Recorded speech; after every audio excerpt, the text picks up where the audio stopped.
എൻ്റെ പേര് അഞ്ജലി അന്നാസണ്ണി. ഞാൻ വരുന്നത് മൂവാറ്റുപുഴ കാര്യമറ്റം ഇടവകയിൽ നിന്നാണ്. ഞാനൊരു യാക്കോബായ സഭയിലുള്ള വ്യക്തിയാണ്. ഞാൻ ഇവിടെ വരുന്നത് 2022. ഞാനിവിടെ ഫസ്റ്റ് ടൈം വരുന്നത്. ഞാനും എൻ്റെ ഒരു ഫ്രണ്ടും കൂട്ടുകാരിയും കൂടിയാണ് വരുന്നത്. ജസ്റ്റ് എല്ലാവരും പറഞ്ഞു, ഇവിടെ എല്ലാവരും പറയുന്നത് കേട്ടിട്ടുണ്ട്, കൃപാസനത്തിൽ വന്നാൽ നമുക്ക് ഒരുപാട് അനുഗ്രഹം കിട്ടും, നമ്മുടെ ആഗ്രഹങ്ങൾ സാധിക്കും എന്ന്. പക്ഷേ ഞാനും ഫ്രണ്ടും കൂടെ ജസ്റ്റ് വന്നു, പ്രാർത്ഥിച്ചു, പോയി.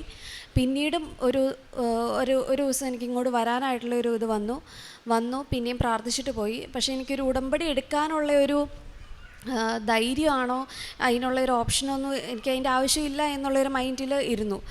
2023 ഞാൻ ഒരു ഹോസ്പിറ്റൽ വർക്ക് ചെയ്യുമായിരുന്നു. 2023 ജൂലൈയിൽ ഞാൻ റിസൈൻ ചെയ്തു. ശേഷം ഞാനൊരു PTA കോഴ്സ് അല്ലെങ്കിൽ IELTS എന്തെങ്കിലും പഠിക്കാമെന്നുള്ള രീതിയിൽ റിസൈൻ ചെയ്തിട്ടിരുന്നു. ഒരു 6 മാസക്കാലം ഞാൻ PTA ട്രൈ ചെയ്തു. പിന്നീട് 2023 ഞാൻ ഒരു PTAയുടെ എക്സാം എഴുതി. പക്ഷേ എനിക്ക് ഞാൻ പ്രതീക്ഷിച്ച രീതിയിൽ എനിക്ക് സ്കോർ ഏൺ ചെയ്യാൻ പറ്റിയില്ല. ഞാൻ 2023 മെയ് 16 ഇവിടെ വന്ന് ഉടമ്പടി എടുത്തു. ഞാൻ ഫസ്റ്റ് നിയോഗം വെച്ചത് എനിക്ക് PTA സ്കോർ ചെയ്യണം. പിന്നെ എനിക്ക് ന്യൂസിലാൻഡാണ് എൻ്റെ ഒരു ഡ്രീം കൺട്രി.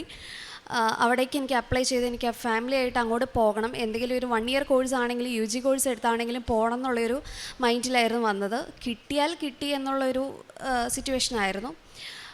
ശേഷം ഞാൻ ഇവിടെ വന്ന് ഉടമ്പടി എടുത്ത് പിറ്റേന്ന് മുതൽ അതുവരെ എനിക്ക് ന്യൂസിലൻഡാണ് എൻ്റെ മനസ്സിൽ മൊത്തം. പിന്നെ എനിക്കൊരു ശ്വാസമുട്ടുണ്ട്.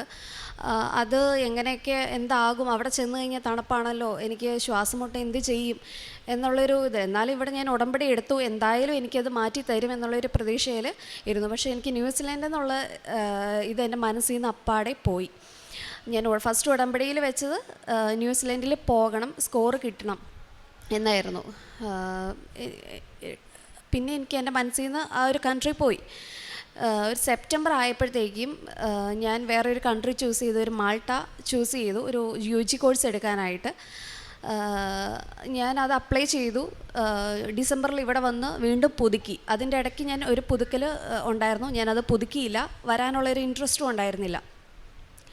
ഡിസംബറിൽ വന്നു പുതുക്കി. ജാനുവരി 20 എനിക്ക് റെഫ്യൂസ് വന്നു. പക്ഷേ അതുവരെ ഞാൻ നല്ല രീതിയിൽ പ്രാർത്ഥിക്കുന്നുണ്ടായിരുന്നു. പ്രാർത്ഥിച്ചു, ഉടമ്പടി എടുത്തിട്ടുണ്ടല്ലോ, എന്തായാലും കിട്ടാണ്ട് ഇരിക്കത്തില്ല എന്നുള്ളൊരു കോൺഫിഡൻസിൽ ഞാൻ നടന്നു. പക്ഷേ ജാനുവരി 20 എനിക്ക് റെഫ്യൂസാണ് വന്നത്. റിജക്ഷൻ വന്നതുകൊണ്ട് ഞാൻ പ്രാർത്ഥിച്ചു, മാതാവേ, ഇൻ കേസ് എനിക്ക് കിട്ടിയില്ല, എനിക്ക് വിസ വന്നില്ല എങ്കിൽ എനിക്ക് അതൊന്ന് തരണം ചെയ്യാനുള്ളൊരു ധൈര്യം എനിക്ക് തന്നെ. ഞാൻ ചെറിയൊരു കാര്യത്തിന് പോലും വളരെ വീക്കാവുന്ന ഒരു വ്യക്തിയാണ്. ഇൻ കേസ് ആരെങ്കിലും എന്തെങ്കിലും പറഞ്ഞാൽ തന്നെ ഞാൻ ഭയങ്കരമായിട്ട് ഡൗൺ ആയിപ്പോവും. അതും ദിവസങ്ങൾ, ആഴ്ചകൾ എടുക്കും. എനിക്കൊരു കോൺഫിഡൻസ് ഇല്ലാത്തൊരു വ്യക്തിയായിരുന്നു ഞാൻ. പിന്നീട് ഞാൻ റിജക്ഷൻ വന്നു. പിന്നീട് ഒരു 3 മാസം കഴിഞ്ഞപ്പോൾ ഞാൻ വെറുതെ, ഹസ്ബൻഡ് പറഞ്ഞുകൊണ്ട് വെറുതെ ഒന്ന് ഞാൻ വീണ്ടും അപ്ലൈ ചെയ്തു. അപ്പോൾ ഞാൻ എൻ്റെ ഈ പാസ്പോർട്ട് ഞാൻ April 7 ഞാൻ VFSൽ അപ്ലൈ ചെയ്യാനായിട്ട് ഞാൻ ഈ പാസ്പോർട്ടിൽ തൈലം തേച്ചു, ഉപ്പും ഒരു നുള്ള അതിൻ്റെ അകത്ത് ഇട്ട് എൻ്റെ സർട്ടിഫിക്കറ്റ്സ് എല്ലാം മാതാവിൻ്റെ അടുത്ത് വെച്ച് പ്രാർത്ഥിച്ച് ഒരുങ്ങിയിട്ടാണ് ഞാൻ VFSൽ സബ്മിറ്റ് ചെയ്തത്. പിന്നീട് എനിക്ക് കിട്ടുമെന്നോ എന്നുള്ളൊരു പ്രതീക്ഷയില്ല. ഞാൻ മാതാവിനോട് പ്രാർത്ഥിച്ചു, മാതാവ് എന്താണെങ്കിലും, മാതാവിന് പറ്റുന്നതാണെങ്കിൽ, എനിക്കിത് ആവശ്യമുള്ളതാണെങ്കിൽ മാത്രം തന്നാൽ മതി. പക്ഷേ എനിക്ക് ഇതിനുള്ള ധൈര്യം തന്നെ, ഇൻ കേസ് കിട്ടിയില്ല എന്നുണ്ടെങ്കിൽ എനിക്ക് ആ ഒരു ധൈര്യം തന്നെ, എന്നെ വീക്കാക്കി കളയരുതേ എന്ന് ഞാൻ പ്രാർത്ഥിച്ചു. കഴിഞ്ഞ ആഴ്ച എനിക്ക് എൻ്റെ വിസ വന്നു. അന്ന് ഞാൻ ഭയങ്കര ഹാപ്പിയൊന്നുമല്ല, എനിക്കെന്തോ ഒരു മിറാക്കിൾ സംഭവിച്ചേക്കുന്നതാണ്. ഞാനിവിടെ വന്ന് കഴിഞ്ഞ മാസം ഉടമ്പടി വീണ്ടും പുതുക്കിയപ്പോൾ ഫസ്റ്റ് ഞാൻ കൊടുത്തത്, ഞങ്ങളുടെ ഏജൻസിയിൽ നിന്ന് 13 പേരുണ്ട്. ഇൻ കേസ് എനിക്ക് റിജക്ഷൻ വരുവാണെങ്കിൽ ഇൻ്റർവ്യൂവിൽ വല്ലതും ആയിരിക്കും എന്നുള്ളൊരു ഇതിൽ ഞാനിരുന്നു. ഞങ്ങളുടെ 13 പേർക്കും 12 പേർക്കും ഇൻ്റർവ്യൂ ഉണ്ടായിരുന്നു. എനിക്ക് മാത്രം ഇൻ്റർവ്യൂ ഉണ്ടായിരുന്നില്ല. അതിൽ 2 പേർക്ക് ഇപ്പോൾ വിസ വന്നു, ബാക്കിയുള്ളവർക്ക് വരുന്നതേ ഉള്ളൂ. എങ്ങനെയാണ് അതിൻ്റെ റിസൾട്ട് എന്ന് അറിയത്തില്ല. ഞാൻ ഇപ്പോഴും വിശ്വസിക്കുന്നത് ഇത് എൻ്റെ ഒരു കഴിവുകൊണ്ടോ ഒന്നുമല്ല. ഞാനിവിടെ വന്ന് പ്രാർത്ഥിച്ചു, മാതാവ് എൻ്റെ കൂടെ ഉണ്ടെന്ന് എനിക്ക് കാണിച്ചു തന്ന ഒരു ചെറിയൊരു ലീഡാണിത്. ഞാനപ്പോൾ എനിക്ക് അടുത്ത മാസത്തേക്ക് ഞാൻ ജൂലൈ 3-ന് ഞാൻ പോവുകയാണ് മാൾട്ടയ്ക്ക് ഒരു 1 ഇയർ കോഴ്സ് പഠിക്കാനായിട്ട്. പിന്നെ എനിക്ക് രണ്ടാമത്തെ സാക്ഷി എന്ന് പറയാനായിട്ട് ഉള്ളത് എൻ്റെ അസുഖമാണ്. എനിക്ക് ചെറുപ്പത്തിലൊന്നും ഒരു അസുഖമോ ഒരു ജലദോഷം ചുമയോ ഒരു ഹോസ്പിറ്റൽ കേസ് പോലും എൻ്റെ ലൈഫിൽ ഉണ്ടായിട്ടില്ല. കല്യാണം കഴിഞ്ഞിട്ട് 7 വർഷമായി, 8 വർഷമായി. അപ്പോൾ കല്യാണം കഴിഞ്ഞ് കൊച്ചുണ്ടായി കഴിഞ്ഞപ്പോൾ മുതൽ ഒരു 2 മാസക്കാലം ഞാൻ കൊച്ചിനൊരു 4 വയസ്സ് വരെ ഞാൻ ഡ്യൂട്ടിക്ക് പോകുന്നുണ്ടായിരുന്നു. ഞാൻ മെഡിക്കൽ റെക്കോർഡ് ടെക്നീഷ്യനാണ്. അപ്പോൾ ആ സമയങ്ങളിലൊന്നും ചെറിയ രീതിയിൽ എനിക്ക് ബ്രീത്തിങ് ഡിഫിക്കൽട്ടീസ് ഉണ്ടായിരുന്നു. പക്ഷെ ഞാനത് മൈൻഡ് ആക്കിയില്ല. റിസൈൻ ചെയ്ത് വീട്ടിലിരുന്ന സമയം ഒരു 2 ആഴ്ച കഴിഞ്ഞപ്പോഴത്തേക്കും എനിക്ക് ഭയങ്കരമായിട്ട് ബ്രീത്ത് എടുക്കാനോ ഒന്നും പറ്റണില്ല. രാത്രി ഉറങ്ങാൻ പറ്റുന്നില്ല. ആഴ്ചകളായിട്ട് ഞാൻ ഉറങ്ങുന്നില്ല. ഹസ്ബൻഡും കുഞ്ഞും ഉറങ്ങുമ്പോൾ ഞാൻ അവരെ നോക്കി കരയുമായിരുന്നു, എനിക്കൊന്നും ഉറങ്ങാൻ പറ്റണില്ലല്ലോ എന്നുള്ള കാര്യം. പിന്നീട് ഞാൻ ഹസ്ബൻഡ് ഫോണിൽ നോക്കി എക്സസൈസ് കാണിക്കും O2 കൂടാനായിട്ട്. അതൊന്നും എനിക്ക് വർക്കാവുന്നില്ല. ഹോമിയോ എല്ലായിടത്തും മെഡിസിൻസൊക്കെ കഴിച്ചു. ലാസ്റ്റ് ഞാനൊരു ഹോസ്പിറ്റലിൽ പോയി. എങ്കിലും അവരെന്നോട് പറഞ്ഞത് ലൈഫ് ലോങ് ഇൻഹെയിലർ കയ്യിൽ നിന്ന് എടുക്കരുത്, എവിടെ പോയാലും ഇൻഹെയിലർ നമുക്ക് വേണം, ഇല്ലാണ്ട് പറ്റില്ല അഞ്ജലി എന്നാണ് പറഞ്ഞത്. ഞാൻ പിന്നെ പ്രാർത്ഥിച്ച് തൈലവും ഉപ്പും രാത്രി ദിവസവും കിടക്കാൻ നേരത്തെ ശ്വാസമുട്ടിൻ്റെ കാര്യം ഓർക്കുമ്പോൾ തന്നെ പേടിയാവുന്നു എന്ന് ഞാൻ ഉപ്പ് എപ്പോഴും കഴിക്കുമായിരുന്നു. പ്രാർത്ഥിച്ചൊരുങ്ങി അത് ഒരു നുള്ളു ഉപ്പ് കഴിക്കും, തൈലം പൂശും, നെറ്റിയിൽ കുരിശ് വരയ്ക്കും. എനിക്ക് എൻ്റെ ചെസ്റ്റിൻ്റെ അവിടെ ഞാൻ കുരിശ് വെച്ചിട്ടാണ് കിടക്കുന്നത്. എപ്പോഴോ എങ്ങനെയാ ഒന്നൊന്നും അറിയത്തില്ല. ഒരു 2.5 വർഷക്കാലമായി അതിനുള്ളിൽ എനിക്ക് ഇതുവരെയായിട്ടും ഉടമ്പടി എടുത്തതിന് ശേഷം ഇതുവരെയായിട്ടും എനിക്ക് ബ്രീത്തിങ്ങിൻ്റെ ഒരു പ്രശ്നവും ഇല്ല. അപ്പോൾ എനിക്കിപ്പോൾ മാതാവ് ഇൻ കേസ് ഞാൻ അന്ന് ഇനി ന്യൂസിലാൻഡിന് എല്ലാം ആയി കഴിഞ്ഞ് ഞാൻ പോയായിരുന്നെങ്കിൽ ചിലപ്പോൾ എനിക്ക് ഇതൊന്നും പറ്റത്തില്ലായിരുന്നു. അപ്പോൾ എല്ലാം എനിക്ക് മാതാവ് ഓരോ സാഹചര്യത്തിലും എൻ്റെ എല്ലാം മാറ്റി എൻ്റെ ശ്വാസമുട്ടിൻ്റെ എല്ലാ കാര്യങ്ങളും എനിക്ക് റിക്കവറാക്കി എനിക്ക് തന്നു. അതേപോലെ എനിക്ക് ഞാൻ ഉപ്പും തൈലും ഡെയിലി യൂസ് ചെയ്യും, പ്രാർത്ഥിച്ച് ഒരുങ്ങി. അത് ഞാൻ രാവിലെ ആണെങ്കിലും വൈകുന്നേരം ആണെങ്കിലും കുഞ്ഞിനെ സ്കൂളിൽ വിടുമ്പോഴാണെങ്കിലും അവന് ഞാൻ നെറ്റിയിലും തലയിലും 2 ചെവിയിലും നാക്കിലും ഈവൻ കൈയുടെ ഉള്ളം കൈയിൽ വരെ ഞാൻ പ്രാർത്ഥിച്ച് കുരിശ് വരച്ച് തൈലം തൊട്ട് കുരിശ് വരച്ച് പ്രാർത്ഥിച്ചിട്ടാണ് ഞാൻ അവനെ വിടുന്നത്. പിന്നെ എൻ്റെ ലൈഫിൽ എനിക്ക് വന്ന ഒരു ചേഞ്ച് ഉടമ്പടി എടുത്തതിന് ശേഷം ഞാൻ കണ്ടിന്യൂസ് അല്ലെങ്കിൽ പള്ളിയിൽ എനിക്ക് പോകാൻ ഇൻട്രസ്റ്റ് ഇല്ലാത്തൊരു വ്യക്തിയാണ്. പോകും വരും അത്രയേ ഉള്ളൂ, അതും സൺഡേസിൽ മാത്രം. പക്ഷെ ഞാൻ ഈ ഒരു വർഷക്കാലമായിട്ട് എനിക്ക് പോകാൻ ഭയങ്കര ഇൻട്രസ്റ്റാണ്. ഇൻ കേസ് ഞാനൊരു കല്യാണ വീട്ടിൽ പോകാൻ എനിക്ക് അങ്ങനെയുള്ള ഒരു തോട്ട് വരുന്നില്ല. എനിക്ക് പള്ളിയിൽ പോകാൻ ഭയങ്കര ഒരു ശനിയാഴ്ച ആകുമ്പോഴത്തേക്ക് നേരത്തെ കിടക്കണം, നാളെ പള്ളിയിൽ പോകണം, പള്ളിയിൽ പോയില്ലെങ്കിൽ ശരിയാവില്ല എന്നുള്ളൊരു തോട്ടിൽ കിടക്കും. രാവിലെ എഴുന്നേറ്റ് കൊച്ചിനെ റെഡിയാക്കി, ഹസ്ബൻഡ് നാട്ടിലില്ല, അപ്പോൾ അവരെ റെഡിയാക്കി ഞങ്ങൾ 2 പേരും മാക്സിമം പോവും. മാക്സിമം അല്ല, ഞാൻ പോകും.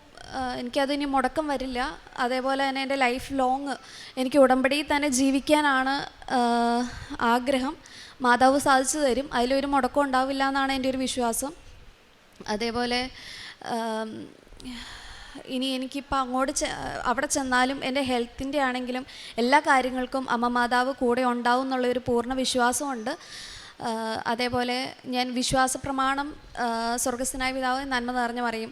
ഇത് ഞാൻ ട്രാവൽ ചെയ്യുമ്പോഴും എന്ത് ജോലി എടുക്കുമ്പോഴാണെങ്കിലും, അതായത് എൻ്റെ കൂടെ ഒരാളില്ലാത്ത പക്ഷം ഞാൻ ഡെയിലി കൊച്ചിനെ സ്കൂളിൽ വിടുമ്പോൾ രാവിലെയും വൈകുന്നേരവും വണ്ടി ഓടിച്ച് പോകുമ്പോൾ ഇതെൻ്റെ വായിൽ ഓട്ടോമാറ്റിക് വരുവാണ്. അതേപോലെ തന്നെ എൻ്റെ 7 വയസ്സുള്ള കുഞ്ഞും ഇത് തന്നെ. ഞങ്ങൾ യാക്കോബായ സഭയിലുള്ള ആളായതുകൊണ്ട് ഞങ്ങൾക്ക് ഇതിനെ പ്രാർത്ഥനകൾ വലിയ ഇതറിയത്തില്ല. എങ്കിലും ആ ഞാൻ ഡെയിലി പ്രാർത്ഥിക്കുന്നത് പോലെ അവനും അത് എൻ്റെ കൂടെ പ്രാർത്ഥിക്കുന്നുണ്ട്. പള്ളിയിൽ പോകുമ്പോഴും സ്കൂളിൽ പോകുമ്പോഴും ഈവൻ ടൗണിലേക്ക് ഇറങ്ങുമ്പോഴും എല്ലാ കാര്യത്തിനും എവിടെ പോയാലും അത് ഞങ്ങൾ പ്രേ ചെയ്യും.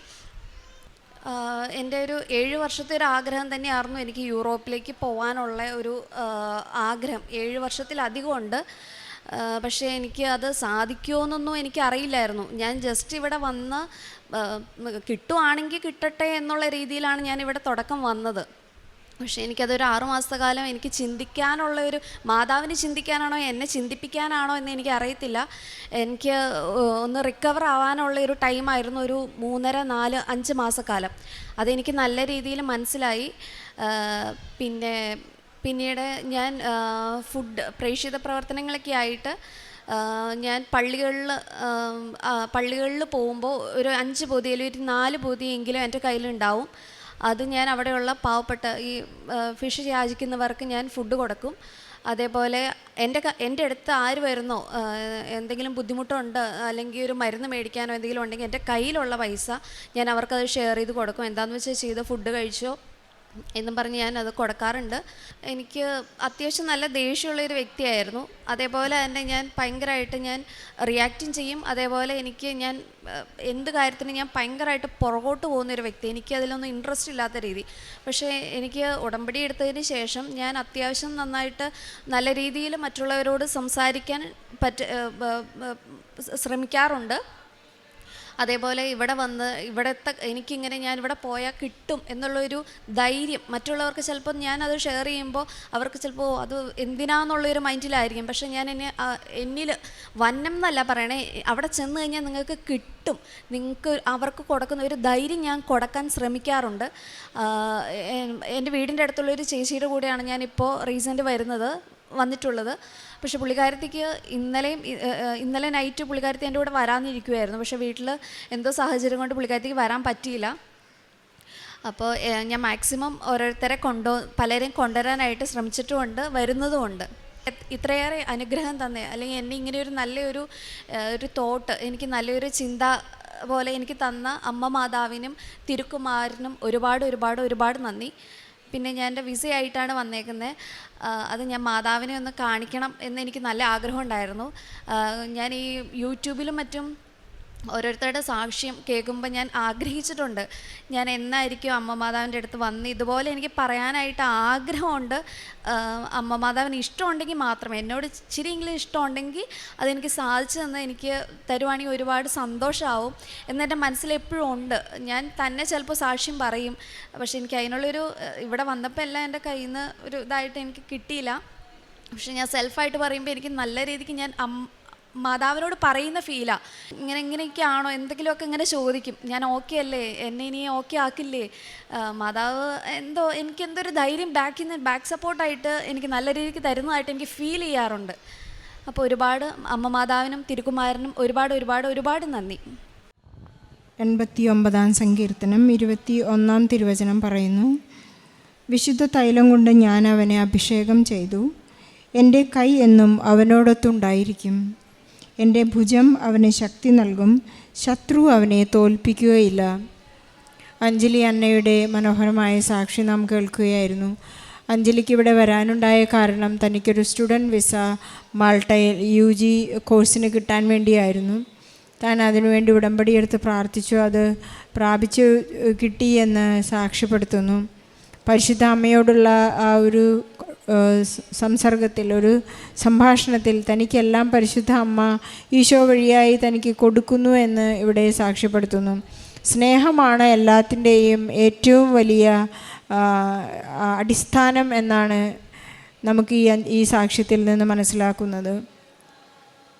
വിശുദ്ധ പൗലോസ് ശ്ലീഹ പറയുന്നത് പോലെ സ്നേഹം ഒരിക്കലും അസൂയപ്പെടുന്നില്ല, സ്നേഹം ദീർഘക്ഷമയുള്ളതാണ്. മനോഹരമായ സ്നേഹകാവ്യം നമുക്ക് വിശുദ്ധ പൗലോസ് ശ്ലീഹ കൊറിന്തോസ്കാർക്ക് എഴുതിയ ലേഖനത്തിൽ നമുക്ക് കാണാൻ സാധിക്കും.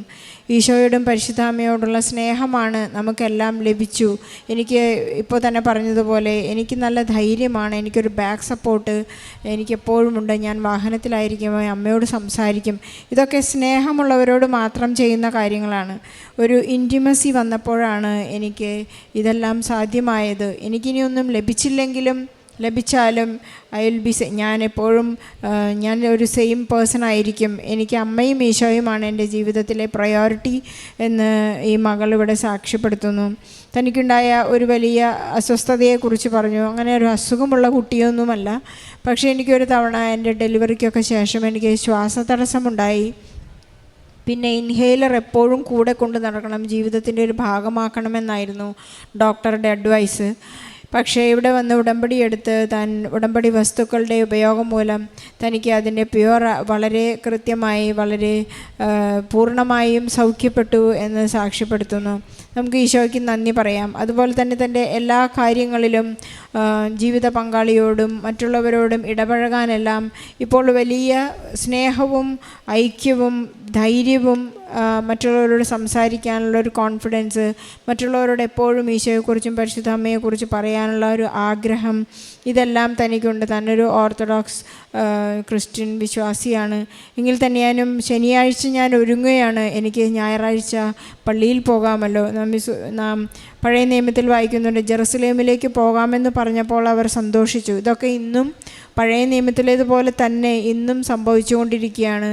ഞാൻ പള്ളിയിൽ ഈശോയെ കാണാൻ പോകുന്നു എന്ന് ചിന്തിക്കുമ്പോൾ തന്നെ എനിക്ക് ഒരുക്കം തുടങ്ങി, ഞാൻ സന്തോഷിക്കുകയാണ്. നമുക്കെപ്പോഴും ഈശോയെ സ്വീകരിക്കാൻ ഒരുക്കമുള്ളവരായിരിക്കാം. നമുക്കെപ്പോഴും പരിശുദ്ധ അമ്മയോട് ഈശോയെ തരാൻ പറയാം. ഈശോയെ നമുക്ക് തരുന്ന ഏക വ്യക്തി പരിശുദ്ധ അമ്മ മാത്രമാണ്. നമ്മുടെ എല്ലാ ആവശ്യങ്ങളിലും എല്ലാ അനുഗ്രഹങ്ങളിലും ഈശോ നിറഞ്ഞു നിൽക്കണം. നമ്മുടെ എല്ലാ പ്രവൃത്തികളിലും നമുക്ക് ഈശോ വേണം. അതുപോലെ തന്നെ ഈ സഹോദരി പറയുകയായിരുന്നു, നമ്മുടെ ഉടമ്പടി ജീവിതത്തിൻ്റെ ഒരു വലിയ അടയാളമാണ് നാം കാണിക്കുന്നത്. എപ്പോഴും വിശുദ്ധ തൈലം കയ്യിലെടുത്ത് പെരുവിരലിലെടുത്ത് നാം നെറ്റിയിൽ കുരിശ് വരച്ച് വിശ്വാസ പ്രമാണം ചൊല്ലിയാണ് നാം എപ്പോഴും ഉടമ്പടി വസ്തുക്കൾ ആക്ടിവേറ്റ് ചെയ്യേണ്ടത്, നമ്മുടെ ആവശ്യങ്ങൾ പ്രാർത്ഥിക്കേണ്ടത്. അത് ഈ സഹോദരി നമുക്കൊരു എഡ്യൂക്കേഷൻ തരികയാണ്. എപ്പോഴും നാം എപ്പോഴും ഓർത്തിരിക്കേണ്ട കാര്യം, പലപ്പോഴും നാം തൈലം പൂശുന്നത് ഒരു റുട്ടീനായി തീരെ എപ്പോഴും വിശുദ്ധ കുരിശ് വരച്ച് വിശ്വാസം പ്രമാണം ചൊല്ലിക്കൊണ്ടാണ് നാം അത് ചെയ്യേണ്ടതെന്ന് ഈ സഹോദരിയുടെ സാക്ഷ്യത്തിലൂടെ നമ്മൾ ഈശോ ഓർമ്മിപ്പിക്കുന്നു. നമുക്ക് ഇത്ര നല്ല സാക്ഷ്യത്തിനെ പരിശുദ്ധ അമ്മയ്ക്കും ഈശോയ്ക്കും നല്ലൊരു കൈയടി നൽകി ഈ സാക്ഷ്യം നമുക്ക് സമർപ്പിക്കാം. അത്യപൂർവ ദൈവാനുഭവങ്ങൾ ഇനി നിങ്ങൾക്കും സ്വന്തം. ഈ യൂട്യൂബ് ചാനൽ ഇതുവരെ സബ്സ്ക്രൈബ് ചെയ്തിട്ടില്ലെങ്കിൽ ഇപ്പോൾ തന്നെ സബ്സ്ക്രൈബ് ചെയ്യുക. ഈ വീഡിയോ ഇപ്പോൾ തന്നെ നിങ്ങളുടെ സുഹൃത്തുക്കൾക്ക് ഷെയർ ചെയ്തുകൊണ്ട് കർത്താവിൻ്റെ പ്രേക്ഷിതരാകുക.